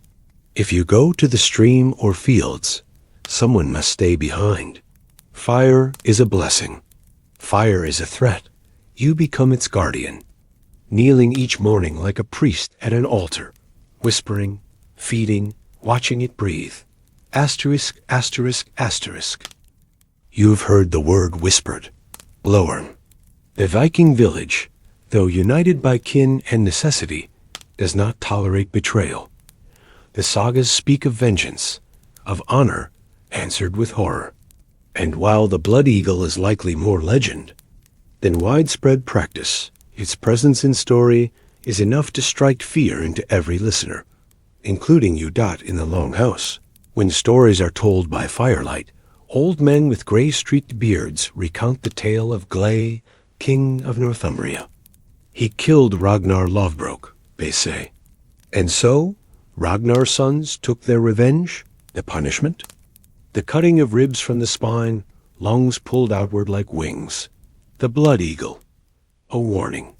A spectacle. A message. Whether the tale is truth or poetic metaphor, you do not know. But the fear it inspires is very real. You notice how arguments end abruptly when honor is invoked. How eyes dart away when someone accuses another of cowardice or falsehood. How even a child learns not to speak ill of chieftains or gods. Punishment in Viking society is often communal. An outlaw may be exiled, declared without law, hunted like a beast. Others are fined in silver or forced to serve a term of penance. But for the worst crimes, vengeance is personal, public, and sometimes creative. And so you walk carefully, speak carefully. Loyalty is survival. Dissent is danger. Even if the blood eagle was rare or never real, its specter perches on the shoulder of every Viking. Not as a literal threat, perhaps, but as a symbol of what happens when you go too far, when you betray your own. And as a stranger in this village, you are always one wrong word from becoming the next story by firelight. Asterisk. The village has gone quiet under the late dusk sky, yet from the byre behind the longhouse, giggles rise like smoke. Viking children, sons and daughters of raiders, farmers, traders, and shield maidens, are wrestling in the hay. One pretends to swing a wooden axe. Another leaps from a low rafter with a ragged wolf pelt tied around his shoulders.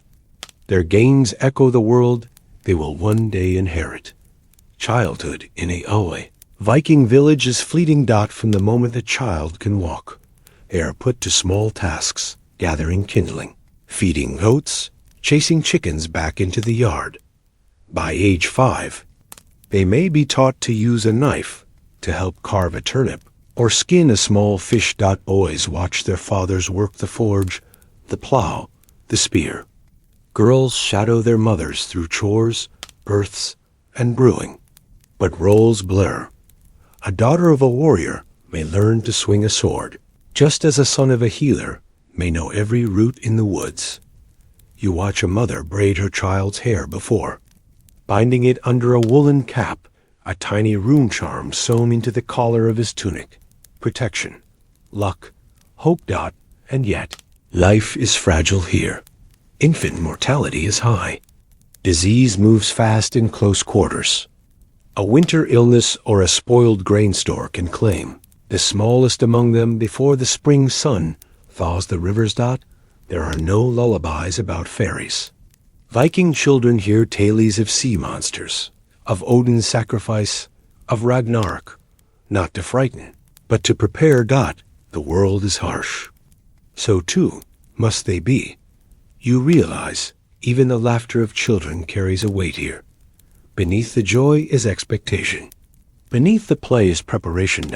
And yet, a child's smile in a Viking village may be the truest glimpse of softness the North has to offer. The longhouse fire burns low tonight. Its amber glow no longer dances with laughter, but flickers solemnly over furrowed brows and silent hands. Outside, under a canopy of northern stars, a bier is being prepared. Someone has died. Not in battle, not at sea, but in their sleep, wrapped in a woolen cloak, their breath fading gently like the last curl of smoke from the hearth. Death, though familiar here, is never casual. In a Viking village, it is a sacred passage. You step outside to witness the ceremony. The body lies on a wooden sled, arms crossed over their chest, their fingers wrapped around a humble iron blade. Around them, offerings, a drinking horn, a carved, comb, a pouch of herbs, a favorite brooch. The dead do not travel alone. The village gathers. Some murmur prayers to the Allfather, others pour mead on the earth. Children watch wide-eyed as the skald begins a quiet chant, a rhythm of memory and release. A cadence is slow, like the pull of the tide. Depending on rank and wealth, a funeral may vary, from modest burial mounds to elaborate ship burials. Set aflame and cast adrift. But here, in this small village, simplicity reigns. The sled is dragged to the edge of the forest. A shallow grave has been dug, lined with furs and moss. The body is lowered. Earth follows. A stone is placed at the head. No name, no date. Only a rune etched deep with meaning. Then, silence.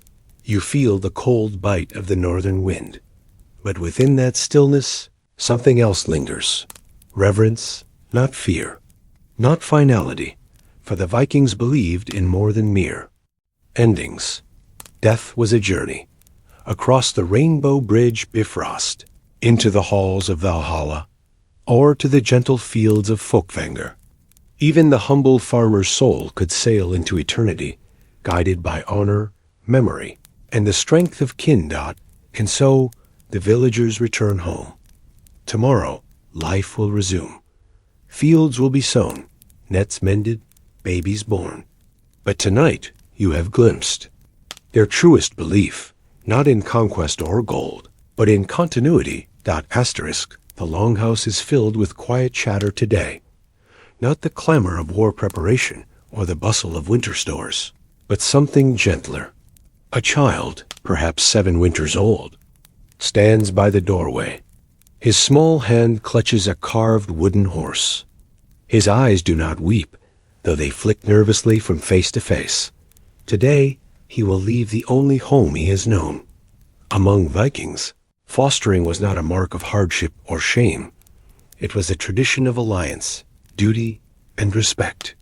A child, often, from a noble family or respected lineage, would be sent to live with another household.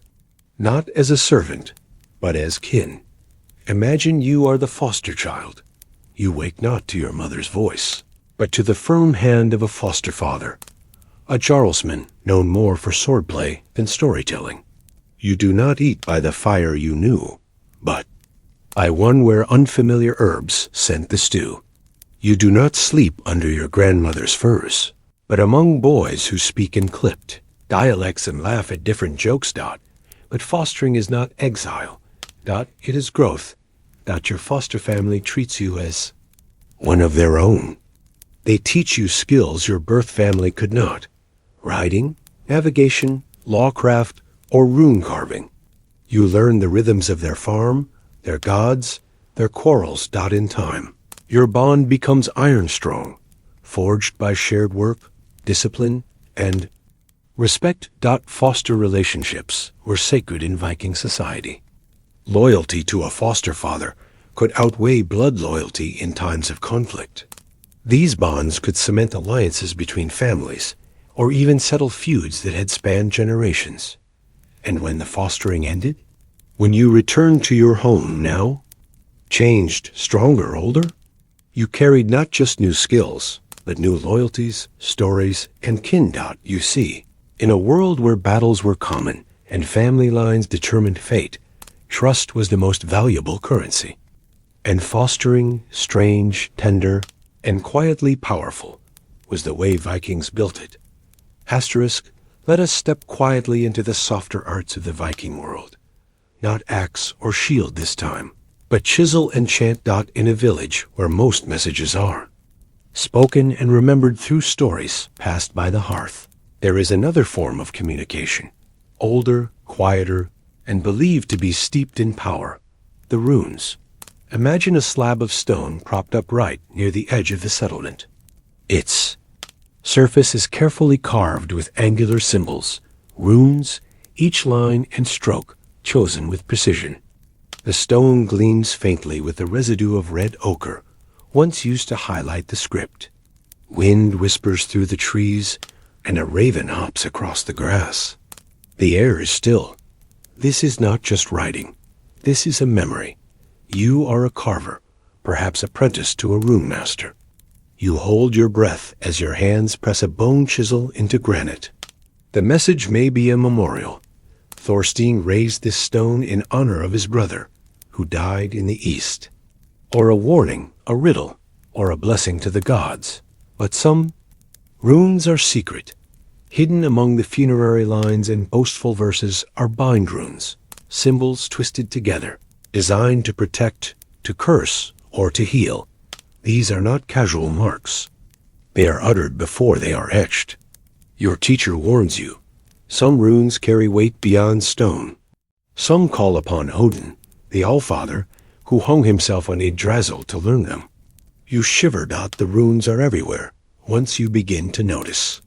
Carved into sword hilts, woven into jewelry, traced on doorposts to ward off spirits, and inked in small pouches carried by warriors into battle. To write a rune is to speak across time. To inscribe a name is to defy. FORGETFULNESS. And to shape.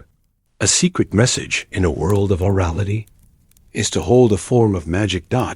This quiet power, unlike the roar of the longship or the clash of steel, is one of the reasons Viking culture was not lost to time.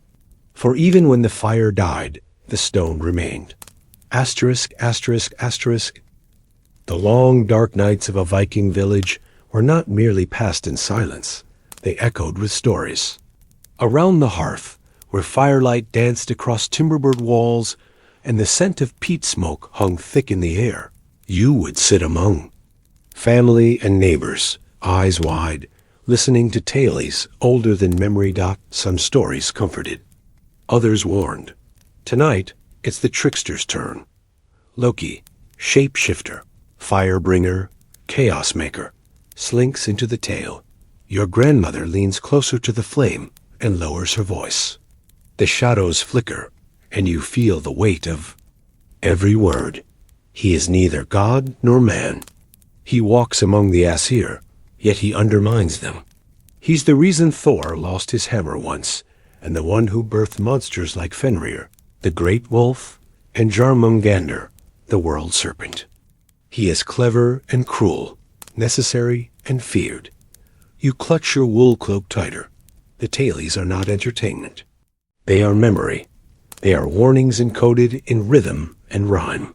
Don't stray too far from the fire. Don't boast too loudly. Don't think you're too clever, because Loki is always listening. In the minds of your village, myth and reality blur.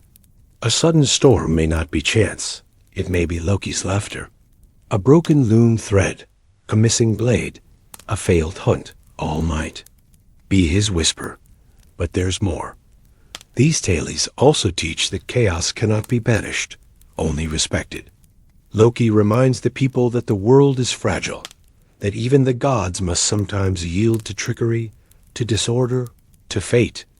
And as Ragnarok is told, the end of all things, with wolves swallowing the sun and gods falling in fire, there is always Loki, smiling amid the ruined dot, so the tales continue, passed from elder to child, stitched into memory like seams in a tunic.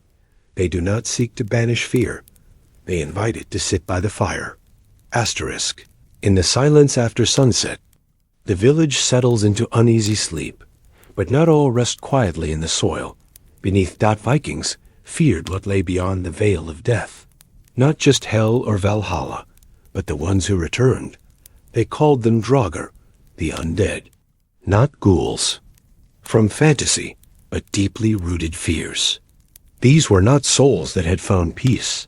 These were the angry ones, the greedy ones, the jealous ones, the ones whose burial rites were incomplete or whose deaths were unavenged. And so the village midwife sprinkled salt around the threshold. Iron was hammered into door frames. The dead were sometimes buried with heavy stones over their chests, or pins through their clothes to stop them from rising. Burial boats were burned, not only to honor the fallen, but to prevent them from walking back onto land. In your little turf-roofed house, you would have heard the whispered protections. Charms mumbled into pillow stuffing, goat blood daubed on lintels during the deepest nights of winter. The sound of a twig snapping in the dark could mean nothing. Or everything. Sometimes they returned to guard their treasure, sometimes to punish their kin. And so, rituals were exacting. Bodies were washed with care, and grave goods were laid deliberately. A misstep in the ceremony might bring consequences, not for the soul, but for the survivors. Even in a world of brave warriors and glorious battle, the dead held power. Imagine yourself standing at the edge of a freshly dug grave, torchlight dancing on disturbed soil. You mutter the old words. You hope they are enough. Because if they aren't, you might hear breathing in the night that isn't yours. Asterisk. As the sun disappeared for longer stretches each day, and the icy wind howled across the fjords, your village would prepare for the darkest celebration of the year, the midwinter blot. This was no jolly caroling affair.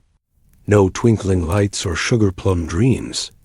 Blot, an old Norse word meaning sacrifice, was a solemn, sacred, and deeply primal rite. In the center of your village stood the Hof, a simple wooden temple smelling of smoke, pine, and old blood. At Yule, the walls would echo with chants to Odin, Thor, and Freyr, gods of war, weather, and fertility. The village chieftain or gogi, both political and spiritual leader, would lead the rites. A chosen animal, often a wild boar or a black goat, was led trembling to the altar, its breath steaming in the cold air. Then came the moment, swift, practiced, and silent. Its warm blood was caught in a ceremonial bowl and flicked across the assembled crowd with bundles of fir branches. On faces, clothes, even the carved wooden statues of the gods. This act wasn't seen as grotesque. It was renewal, offering, a link between man and God. Outside, fires roared, ale flowed. Skalds recited long poems under a starlit sky. It was a time to remember ancestors, honor the harvest, and beg the gods for a kinder season ahead. There was meat roasting on open spits, rough jokes told through chattering teeth, and children wide-eyed as they watched the sacred drama unfold. You, a foreign soul in this cold place, would have stood uneasy amid the chanting, the thick scent of pine and iron, unsure whether to bow or run. But in this world, to not participate was dangerous. The gods noticed those who withheld. So you raised the whore of ale, smeared with blood, and murmur words you barely understand. Around you, the snow absorbs the echoes of the ancient rite. Asterisk. At last, your time in the Viking village draws to a close. Not in glory, not in battle, not in fire and sword, But in something quieter, more final old age was rare here. Most did not live to see their hair turn white. But if you did, if you survived the winters, the sickness, the sword, your final years were spent not in ease, but in reflection. Imagine yourself as an elder, your joints stiff from a life of rowing, hauling, kneeling before the gods. You sit by a hearth that's seen generations born, bled, and buried. The fire crackles low, not from lack of wood, but from ritual. Tonight is your kveldsel, your evening soul offering. Your grandchildren cluster around you in silence. You tell them of raids and storms and spirits glimpsed in the forest mist. They listen, not always understanding, but sensing the gravity in your voice. The air smells of ash and pine resin. A carved runestone sits outside your longhouse, your name etched beside ancestors long past. Death here is not feared, it is accepted. It is woven into every grain of wood and worn leather. When you close your eyes for the last time, they will lay you in the earth or atop a pyre. If you were a warrior, perhaps the sea will take you. Your ashes carried by the waves and life. Continues the village wakes, hunts, weaves, prays. Children grow into warriors. The gods remain silent but watching. Your memory, however faint, lingers in the warmth of that hearth, in the soft wool cloaks passed down, in the stories half remembered, beside the fire. And now, as the northern wind howls one last time through the thatch of your longhouse roof, we let go. This is the end of your time in the Viking village, not with a scream, but a sigh. You return now, slowly, from that world, carrying the scent of peat smoke, the ache of cold bones, and the weight of centuries. Sleep well, traveler. You have seen what it was like, and you endured far longer than most. Asterisk.